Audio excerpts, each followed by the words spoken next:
Hey guys, welcome back to the studio. We're on episode 6 here. We're talking about identity, and the thing that Polly and I have been diving into is how we are creative, and God created us to create. I'm Caleb. I'm the middle school pastor here at Sugar Creek, and I'm with my good friend Polly Looper. Polly, you gave us a little snippet about who you are in the last episode, which if you haven't watched, you should definitely go watch it.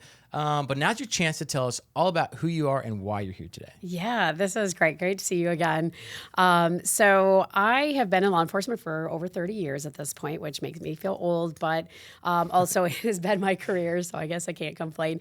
And I've done so many different things. I was a crime scene investigator, which made the last episode fun.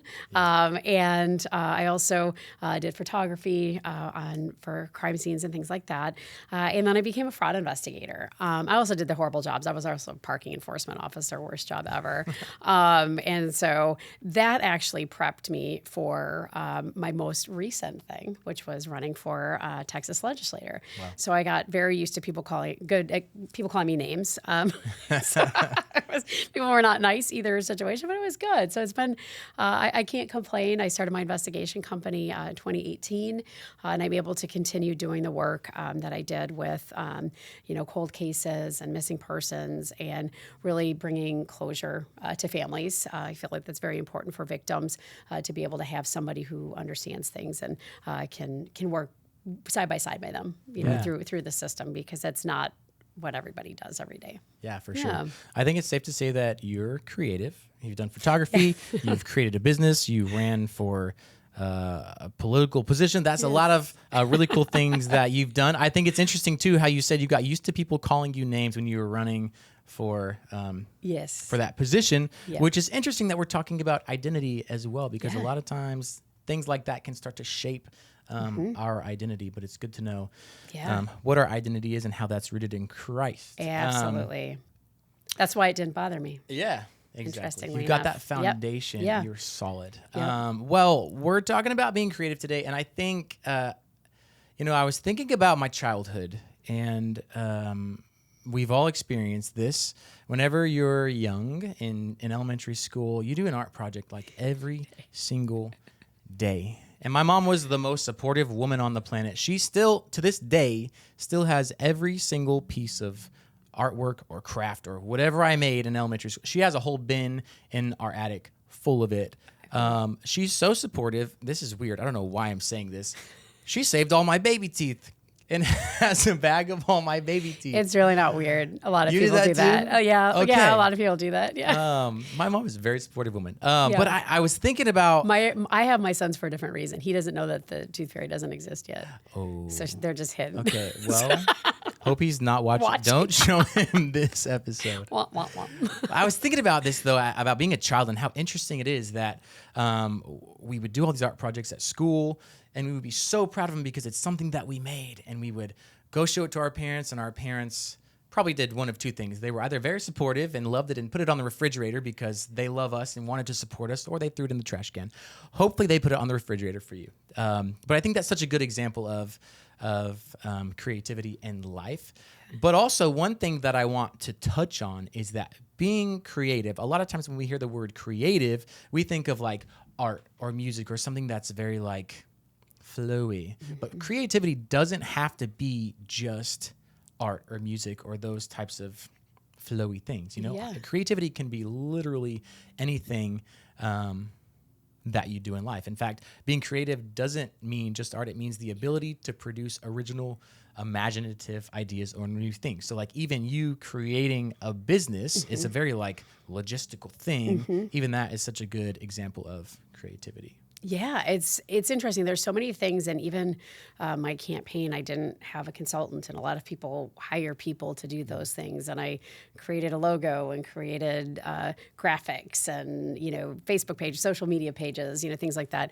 And it's interesting because you do have to look at things in different ways and go, oh, well, how would somebody view this? Or does this logo make sense? And even, for my investigation company, that was something that I already knew the logo in my mind, but then kind of coming forward and going, oh, well, how do other people see this? And does it track? Does it show people what you want it to show? And so, I think that we sometimes downplay creativity a lot. And I think we, and the ability to create. And I think that we forget oftentimes where that comes from. And when we tap into that, a whole world of things open up, in my opinion. I think that's my belief.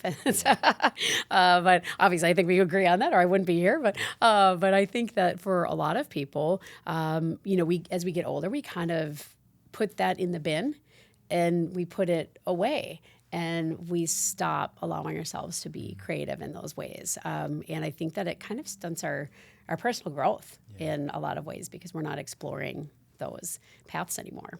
Yeah, absolutely. Yeah. And one thing that I think is super important to remember, especially as Christians, is that we are wired to create. Creativity is not just something that you do because you feel like it or you do because you're good at it.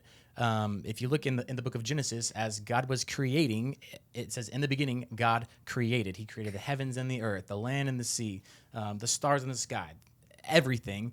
And then he created man, and then he created woman. And so creativity is wired into every single thing on the planet.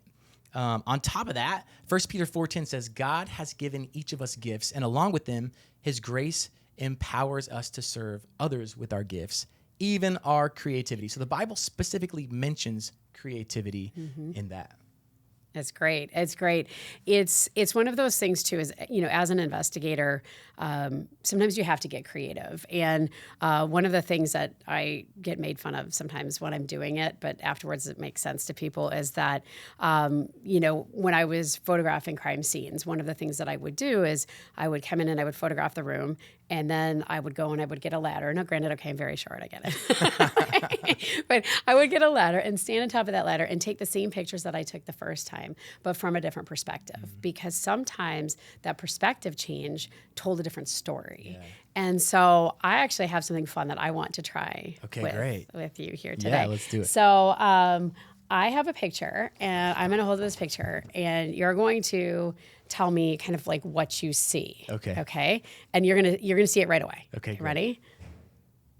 It looks like a military officer with a mustache wearing a hat. Okay, perfect. I guess we'll show that, and we'll have somebody put that up on the screen. Okay, and now I'm literally just going to flip it upside down. And what do you see? Looks like the same guy without a hat. Maybe like with like a neck. Yeah, a neck thing, and also with something's going on the top of his head. I don't know what that is. Yeah, with a little hair. Just one okay, little hair. Right? But the fact is that these are actually, this is the same picture, but two different perspectives. Yeah. So you can still see faces in both of them. Yep. And now look at them. And they start flipping kind of back and forth. Yeah, right? They do. So it's kind of crazy. But I have used this exercise numerous times, especially with new investigators, to show them that this is one of the important things that we need to do, is to be creative in how we're looking at something, because the answer may be something very, very small that you can't see looking at it this way, but then you flip the picture and technology has made it a little bit easier. Our photographs aren't on the computer, so we can just hit a little button and it flips them for us. So we don't actually have to take those pictures from all the different scenes. But it is really, if I didn't have that creativity and kind of the ability, my mom went to school to be an art teacher, so that helped a lot. Yeah. I had a lot of free ability to create and sew and try different mediums and things like that. So that helps a lot. But yeah, we really.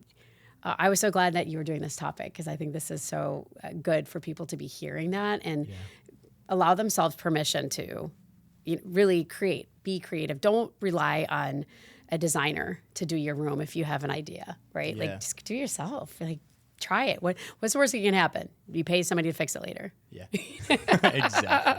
exactly. I love what you were saying about perspective also.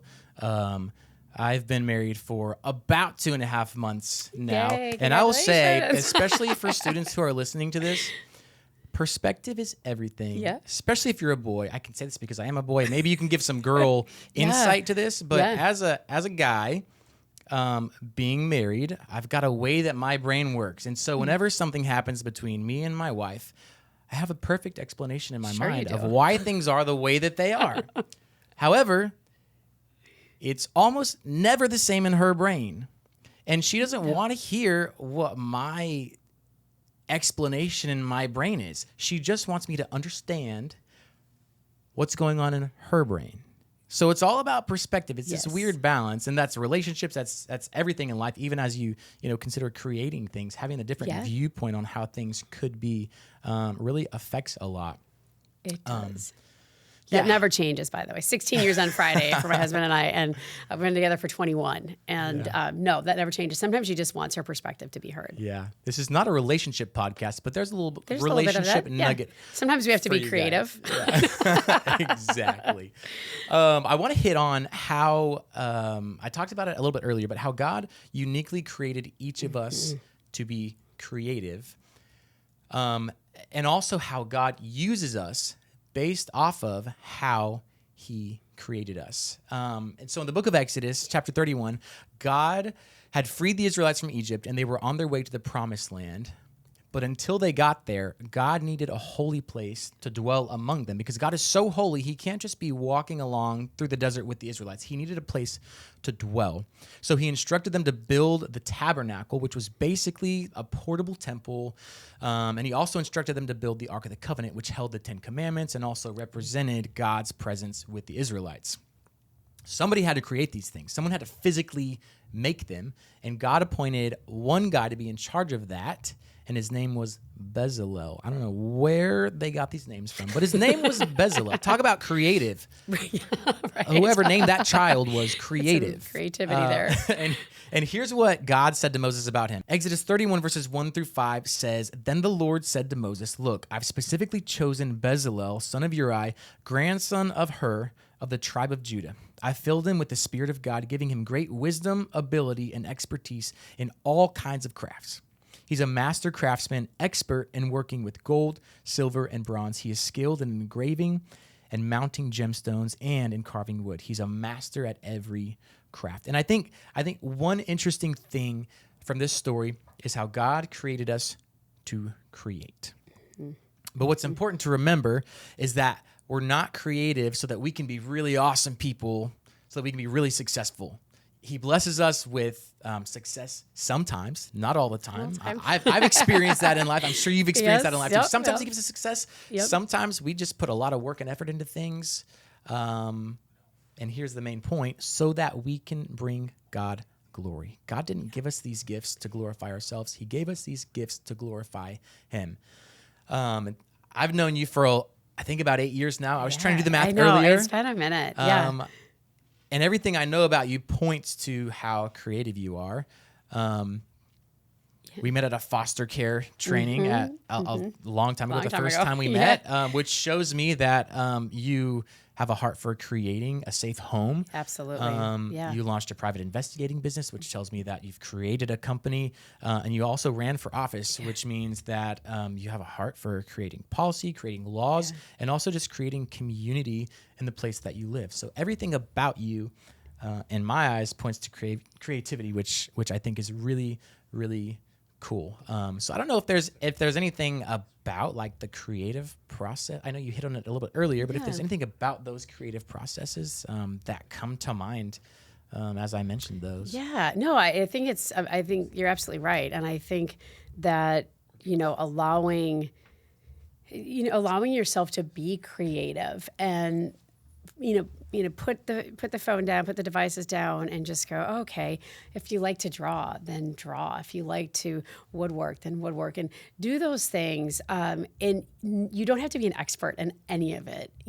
It's like you're going to fail those first few times. I remember my dad, like when I was learning how to sew, and I was like, oh, I'm so afraid I'm going to mess up. My dad built metal buildings, like these big, huge steel buildings, okay? And so he knew how to do things, but he didn't really know how to sew. But it was the same thing. My stuff was just flat and his was huge, And he was like, he goes, what are you worried about? And I said, well, I'm just worried that I'm going to mess it up, and I don't want to mess it up. And he started laughing, and he's just like, yeah, so, they make more fabric every day. And I was like, oh, he goes, let's go buy some more. He's like, it's really not a big deal. And I was like, oh, you're so right. And so I think removing those roadblocks to trying something that maybe you didn't want to try, or, taking a theater class, or expressing yourself, doing those things, because we were given those gifts and we're supposed to be doing something with it. So we are supposed to be going forward and being creative and inspiring other people to do that. And in that process, not only do we walk closer to Christ in a relationship with him, but we bring others with us. And at the end of the day, that's the ultimate goal. So Absolutely. Yeah. Yeah. And I like, one thing that we know for sure also is that God did not create us to be perfect. No. He created Jesus to be perfect so that we didn't have to be perfect, because we can never be perfect. And so like, I love this idea of, you don't have to be an expert at whatever it is that you are creating. If you have a passion or an idea or something, just start making it. Yeah. Just start try. going. And if you mess up, you can try again. And the more you mess up, the more you learn and the better you get. So, Absolutely. I love that. That's really great. Yeah. So good. I just want to leave you guys with one last scripture as we kind of wrap things up. Colossians 3:23 says, "Whatever you do, work at it with all your heart as working for the Lord, not for human masters."